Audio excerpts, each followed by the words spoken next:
My name is Claire Pemberton, and 3 days ago, my 8-year-old daughter did something that still takes my breath away. I'm sitting here in my kitchen, the same kitchen where I frosted 30 cupcakes for her birthday party, where I carefully arranged pink roses in vases, where I told myself this time would be different with my mother-in-law. But I was wrong. What Dorothy did at that party was unforgivable. What Hazel did in response, that was pure brilliance. Picture this. 20 guests in our backyard, children laughing, adults chatting over lemonade, and my daughter Hazel standing in front of her birthday cake with pure joy on her face. She'd been counting down to this moment for weeks. 8 candles flickered in the afternoon breeze, and her purple dress, the one her grandmother had sent from Neiman Marcus, sparkled in the sunlight. Everything was perfect until Dorothy Sinclair, my husband Ryan's mother, stood up and destroyed it all. She didn't just ruin a party. She slapped that beautiful 3-tier cake right off the table, sending it crashing onto our patio. Pink frosting exploded everywhere. Cake chunks scattered across the concrete. The Princess Crown topper I'd specially ordered shattered into plastic pieces. And as my daughter stood there with tears streaming down her face, Dorothy looked her straight in the eye and said words that should never come from a grandmother's mouth. She doesn't deserve happiness. The entire yard went silent. 20 guests suddenly found interesting things to look at in their drinks, on their phones, anywhere but at our family's raw moment of cruelty. My husband Ryan stood frozen, his mouth open but no words coming out. Uncle Gerald had his hand over his face. Aunt Beatrice was gripping her wine glass so tight I thought it might shatter. And me? I was already moving toward Dorothy, ready to say things I'd held back for 7 years, when something extraordinary happened. Hazel wiped her tears with the back of her hand, not in that defeated way children do when they're crushed, but with determination. She walked over to the gift table, picked up her tablet, the expensive one Dorothy had given her last Christmas, with a lecture about proper education, and she turned to face her grandmother. The transformation was remarkable. My 8-year-old daughter, who minutes before had been sobbing over her destroyed birthday cake, now stood with her shoulders back and her chin raised. "Grandma," she said, and her voice was steady as steel, "should I show everyone the video you begged me to delete?" The question hung in the air like electricity before a storm. Dorothy's face went through a series of expressions so fast it was almost comical. Confusion, recognition, then pure panic. Her perfectly manicured hand went to her throat, grabbing the pearl necklace she always wore, the one she claimed had been in the Sinclair family for generations. "What video?" Dorothy's voice cracked. "I don't know what you're talking about, child." But Hazel held that tablet against her chest like armor, and she smiled. Not a mean smile, not vengeful, but confident. Like she finally understood something important about power and truth and standing up for yourself. "The video from last week, Grandma. When you visited while Mom was at work, you said so many interesting things about Mom, about Daddy, about Uncle Gerald, and especially about Grandpa Harold and someone named Richard." Every adult in that backyard suddenly became very interested in what my 8-year-old had to say. Uncle Gerald stepped forward. Aunt Beatrice set down her wine glass. Even our neighbors, the Johnsons, who'd been trying to slip out quietly, stopped at the gate. And Ryan, my conflict-avoidant husband, who'd never once stood up to his mother in 7 years of marriage, finally found his voice. "What video, Hazel?" he asked. But he was looking at his mother. The tablet in Hazel's hands might as well have been a loaded weapon for how Dorothy reacted to it. This woman who'd terrorized our family with her wealth, her connections, her constant threats about inheritance and belonging, was reduced to bargaining with a child. "Sweetheart," Dorothy tried, her voice syrupy fake, "that's private family business. We don't air family matters in public." "Like destroying my birthday cake wasn't public?" Hazel asked. "Like telling me I don't deserve happiness in front of all my friends wasn't public?" And that's when I knew my daughter had learned something valuable. Bullies only understand one language, and it's not kindness or patience or trying harder to please them, it's strength. And in that moment, holding her tablet with rock-steady hands, my 8-year-old daughter was the strongest person in our backyard. The morning of Hazel's party had started with such promise. I'd been up since 5, putting final touches on decorations and checking my lists for the 3rd time. Ryan found me in the kitchen arranging fruit kebabs into perfect rainbow patterns. "You know she'd be happy with just a cake and some balloons," he said, wrapping his arms around me from behind. But we both knew this party was about more than just Hazel. It was my attempt to finally get Dorothy Sinclair to see us as worthy of her family name. 7 years ago, when Ryan proposed to me at sunset on Lighthouse Beach, I thought I was getting a fairy tale. He was handsome, successful, came from a good family, and most importantly, he looked at me like I hung the moon. What I didn't realize was that marrying Ryan meant marrying into Dorothy's kingdom, where she ruled with an iron fist wrapped in designer gloves. The first time I met Dorothy, she looked me up and down and asked, "Public school teacher?" The way she said it, you'd think I'd told her I wrestled alligators for a living. How quaint. Ryan's father and I had hoped he'd marry someone more, well, ambitious. That should have been my warning, but I was young and in love and convinced I could win her over. When Hazel was born, Dorothy's initial reaction gave me hope. She held my baby girl with something approaching tenderness and declared, "Finally a grandchild. She has the Sinclair eyes." For about 6 months, Dorothy was almost pleasant. She bought expensive nursery furniture, arranged for a baby nurse, and even complimented my choice of middle name for Hazel. I thought motherhood had softened her.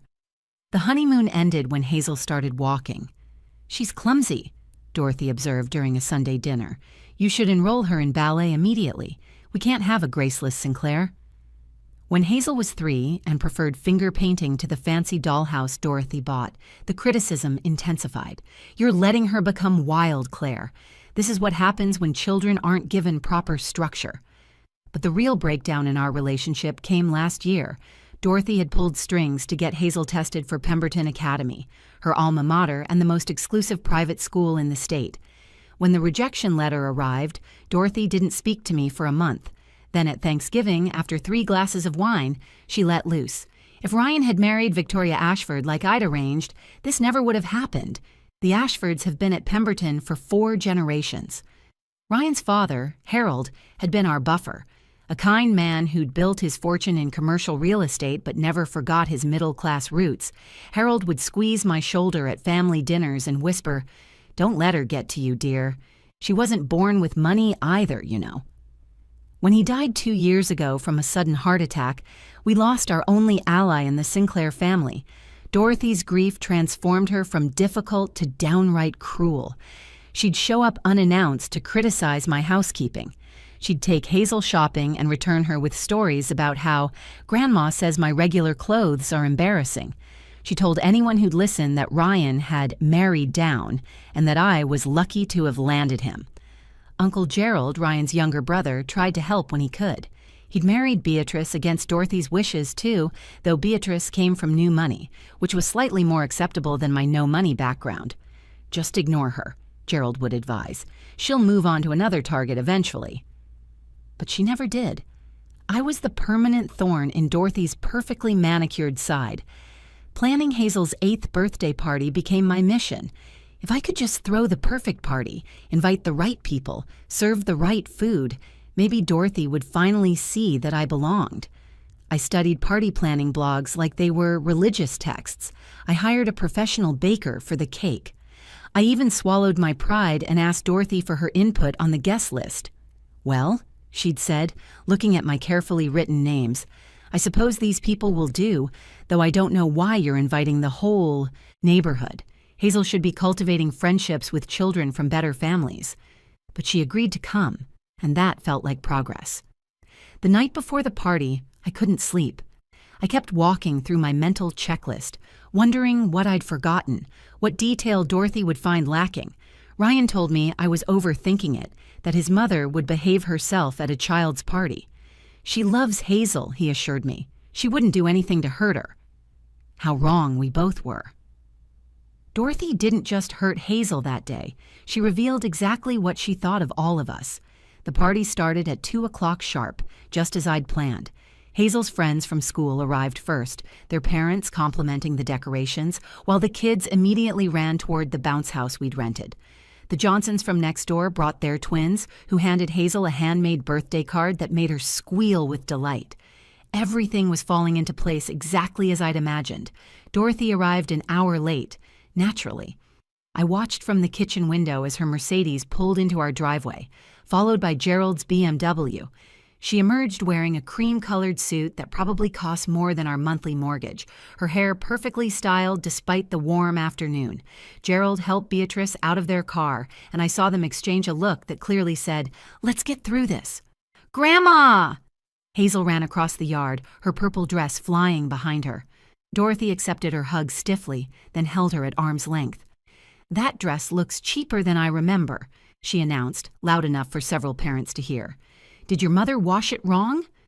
Hazel's face fell immediately. "No, Grandma. Mom was really careful with it. She hand-washed it and everything."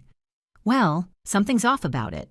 Dorothy brushed past Hazel and surveyed the party with the expression of someone inspecting a crime scene.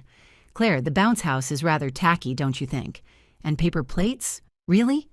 "They have princesses on them," I said, keeping my voice level. "Hazel picked them out herself." "Of course she did." The disdain in those 4 words could have curdled milk. Ryan appeared at my side, placing a warning hand on my lower back. "Mom, thanks for coming. Can I get you something to drink?" "Just water, with ice, in a real glass if you have any." The next hour was torture, disguised as celebration. While the children played pin, the tail on the unicorn, Dorothy provided running commentary from her throne-like position on our best patio chair. These games are so mindless. When Hazel opened presents, Dorothy had something to say about each one. The art set, from me, was encouraging mediocrity. The science kit from the Johnsons was too advanced for her capabilities. The books from her teacher were public school quality. Uncle Gerald tried to run interference. "Dorothy, perhaps we could focus on enjoying the party?"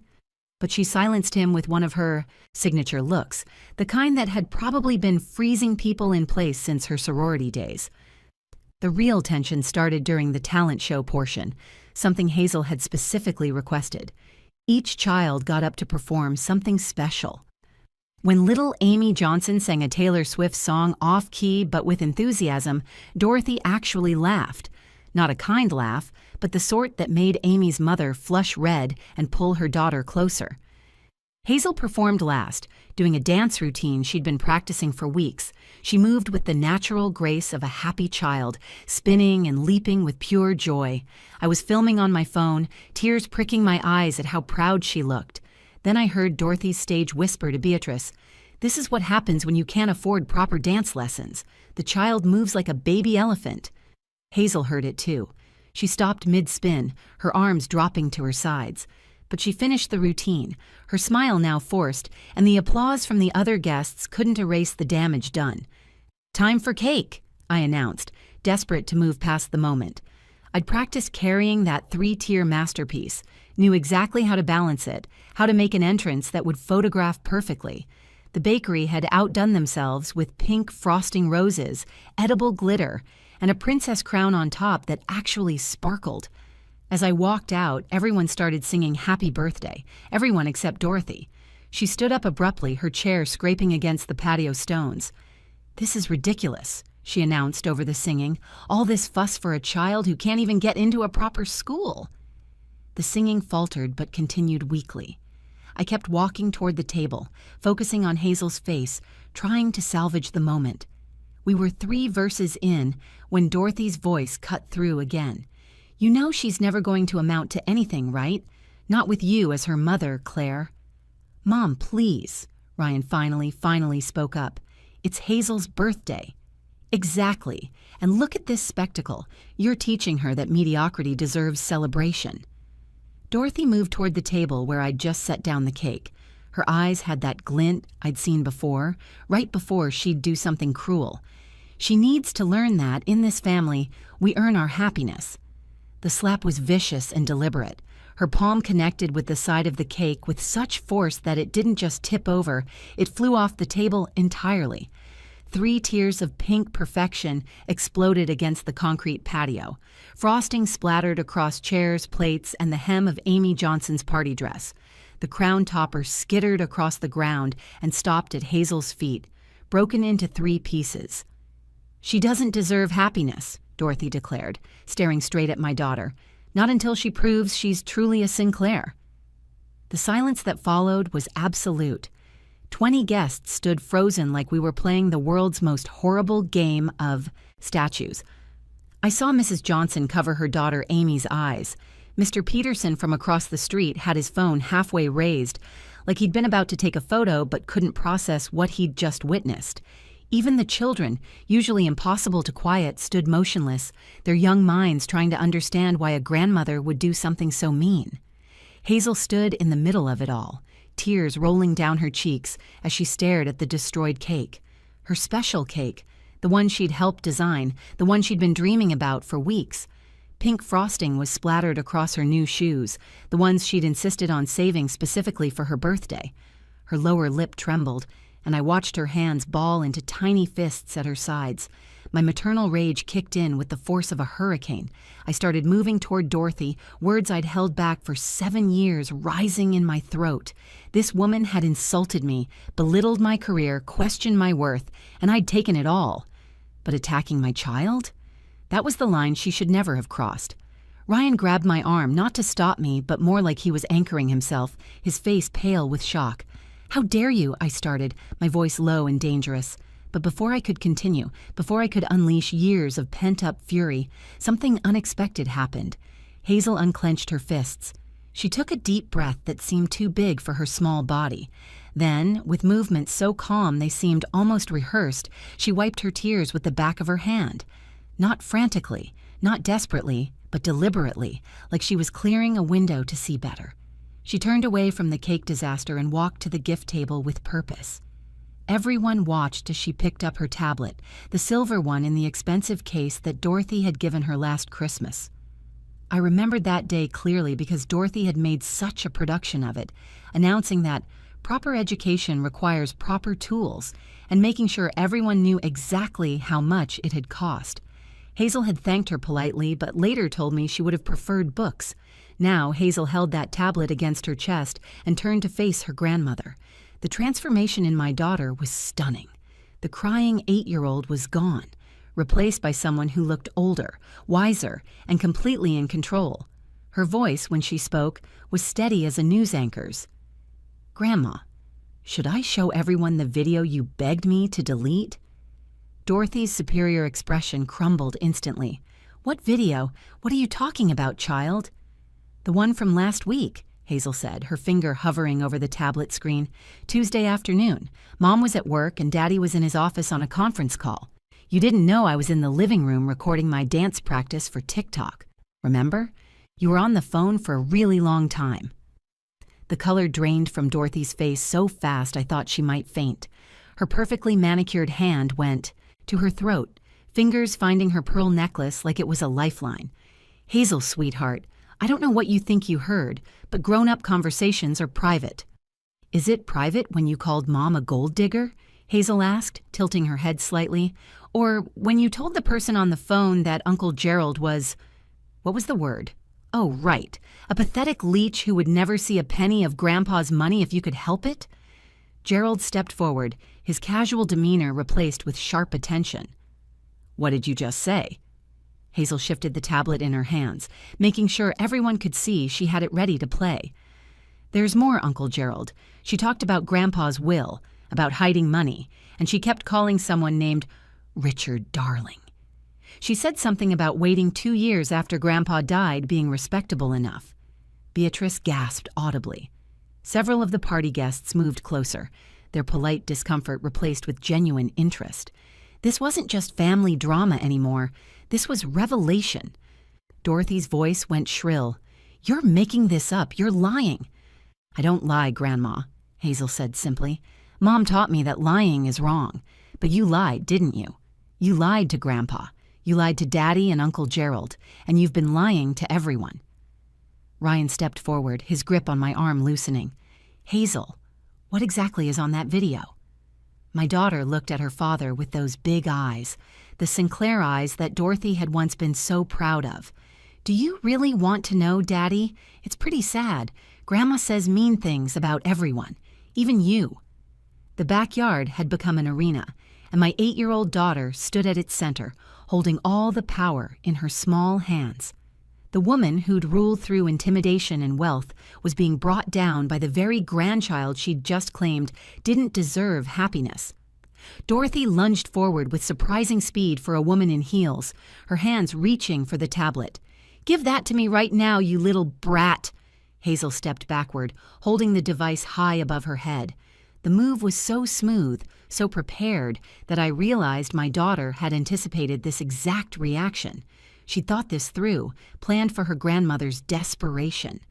"Why are you so scared of a video if you didn't do anything wrong, Grandma?" "This is blackmail!" Dorothy shrieked, her composed facade completely shattered. She looked around wildly at the guests, searching for support. "You're all witnessing this child trying to blackmail me. This is Claire's influence teaching her daughter these manipulative tactics." Uncle Gerald moved between Dorothy and Hazel, his face dark with anger I'd never seen before. "No, Dorothy. The only manipulation I'm seeing is yours. Now I want to hear what's on that video. Play it, Hazel." "Gerald, don't be ridiculous," Dorothy snapped, but her voice wavered. "You're going to believe a child's made-up stories?" "The same.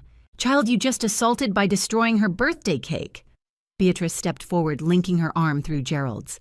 "The same child you just told doesn't deserve happiness?" "Yes, Dorothy. I think we'd all like to hear this video." Ryan found his voice, stronger than I'd ever heard it when addressing his mother. "Hazel, play the video." My daughter looked at me, a silent question in her eyes. I nodded, my heart pounding. Whatever was on that tablet, whatever Dorothy had said, it was time for the truth to come out. Hazel turned the screen toward the crowd and pressed play. Dorothy's voice, clear and venomous, filled the backyard. The quality was remarkably good, picking up every word with crystal clarity. "Richard, darling, I can't wait until this charade is over." Dorothy's recorded voice made everyone lean in. 2 years since Harold died is respectable enough for us to go public. These idiots have no idea we've been together for 3 years. The gasp from the crowd was collective. Gerald's face went white, then red. On the recording, Dorothy continued, unaware she was being filmed from across the room. "The vacation house in Martha's Vineyard. Harold wanted it to go to the grandchildren. Can you believe that? Well, I fixed that problem. A few changes to the will, and it's mine. Gerald will never know the difference. He's too stupid to question anything, and Ryan's too weak to fight me even if he suspected." "You forged Dad's will?" Gerald's real-time voice was barely controlled fury. The recording kept playing. "Claire, that gold-digging piece of trash, I've already talked to my lawyer about protecting the family assets. If Ryan ever grows a spine and divorces her, she won't see a penny. Not that he will. I've trained him too well. He knows what happens when you cross me."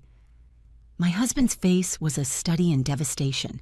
37 years of manipulation laid bare in a single recording. But Dorothy wasn't done on the video. Her voice turned nastier. "And that grandchild of mine? Hazel? She's a lost cause. Clearly inherited her mother's inferior genes. I tried to get her tested for learning disabilities, you know. Secretly sent her information to a specialist. Didn't find anything, but I know something's wrong with her.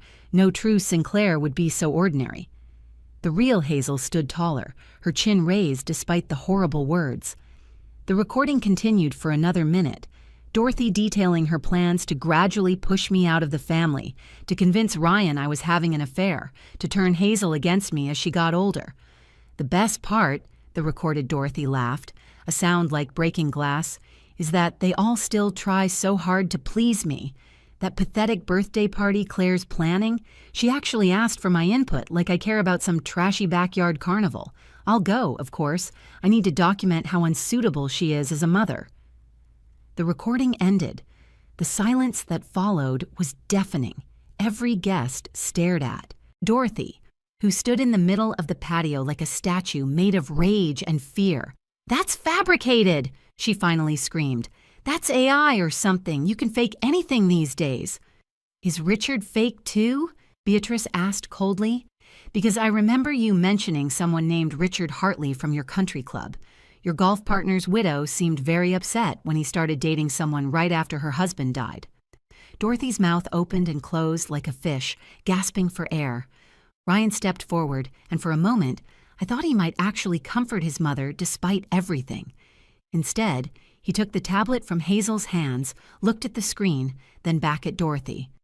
"Get out," he said quietly.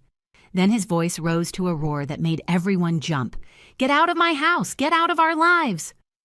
Dorothy looked around desperately, searching for any ally, any sympathetic face. She found none. Even the neighbors, who barely knew us, looked disgusted. Mrs. Johnson was holding Amy protectively. Mr. Peterson had his phone out, recording everything. Dorothy left without another word, her cream-colored suit stained with cake frosting as she navigated around the destruction she'd caused. Her heels clicked against the patio in sharp, angry strikes, but her usual commanding presence was gone. She looked smaller somehow, diminished, like a queen stripped of her crown. Uncle Gerald followed her to the driveway, his phone already pressed to his ear, and I heard him say, "Yes, I need to speak with someone about contesting a will that may have been forged." The party guests slowly came back to life.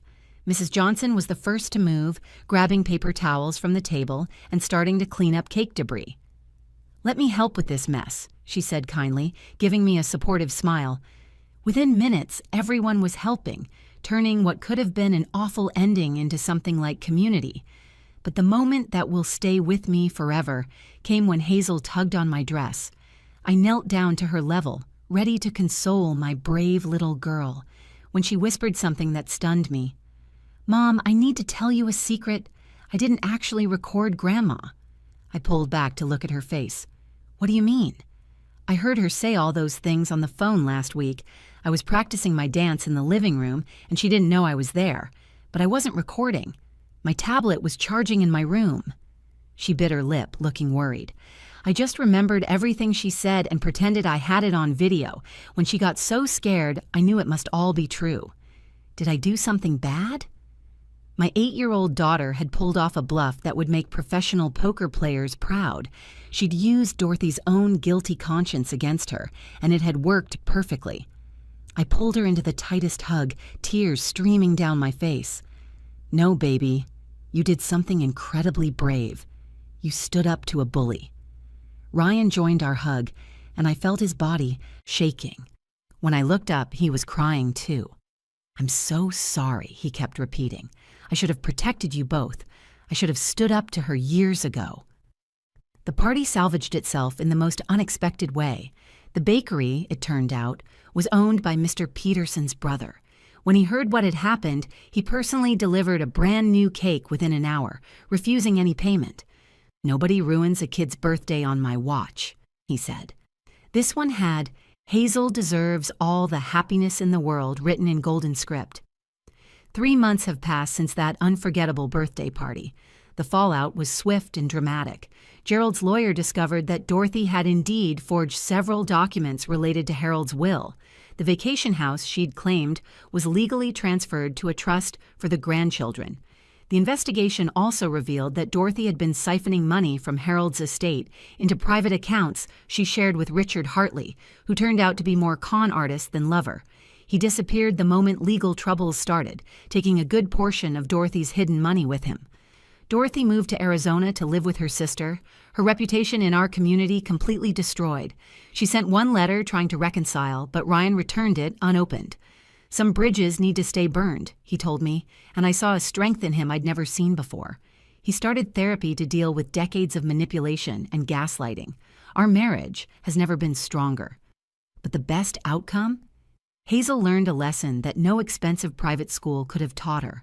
Last week, she won her school's citizenship award for standing up to bullying. During her acceptance speech, she said, "My mom taught me that happiness isn't something other people get to decide for you. It's not about what family you're from or how much money you have or what school you go to. Happiness is about being kind, telling the truth, and standing up for yourself and others. And if someone tells you that you don't deserve to be happy, well, maybe they're the ones who need to look in the mirror." The principal called me crying after the assembly, saying it was the most powerful speech she'd heard from a student in 20 years.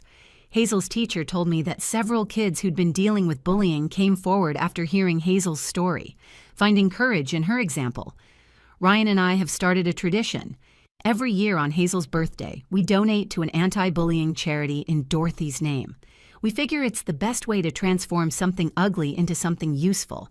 And every year, we order a cake that says, "Deserves all the happiness," though we change whose name goes before it.